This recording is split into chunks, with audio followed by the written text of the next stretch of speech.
حضرت محمد کی زندگی اللہ کی رحمت اور انسانیت کی خدمت کا روشن نمونہ ہے۔ ان کی ہر بات ہر عمل میں انسانوں کے لیے محبت، صبر اور ہدایت کی جھلک ملتی ہے۔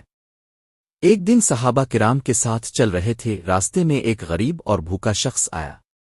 لوگ اسے دیکھ کر ادھر ادھر دیکھنے لگے، مگر نبی نے فوراً اس کی مدد فرمائی۔ اپنی مدد سے نہ صرف اس شخص کو خوراک دی بلکہ دعا کی کہ اللہ اسے خوشیوں سے نوازے۔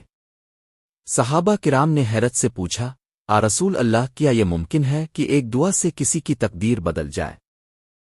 نبی نے مسکراتے ہوئے فرمایا، جب اللہ کا ارادہ ہو تو سب ممکن ہے۔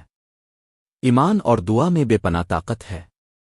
اسی دن کے بعد وہ شخص نہ صرف خوشحال ہوا بلکہ اس نے بھی نیکی اور ایمان کی راہ اپنائی۔ حضرت محمد کی یہ کرامات صرف جسمانی نہیں تھیں بلکہ ان کی تعلیمات میں اخلاق، محبت اور صبر کی بھی کر امتیں چھپی ہوئی تھیں۔ آپ کی زندگی ہمیں یہ سکھاتی ہے کہ دوسروں کی مدد، صبر اور ایمان کے ساتھ زندگی گزارنا سب سے بڑی کامیابی ہے۔ ہر انسان کی زندگی میں مشکلات آتی ہے، مگر حضرت کی مثال سے ہمیں یہ سبق ملتا ہے کہ اللہ پر بھروسہ اور دعا کے ذریعے ہر مشکل آسان کی جا سکتی ہے۔ دعا ہے کہ اللہ ہم سب کو نبی کے نقش قدم پر چلنے کی توفیق دے اور ہماری زندگیوں کو ایمان، محبت اور صبر سے بھر دے۔ آمین۔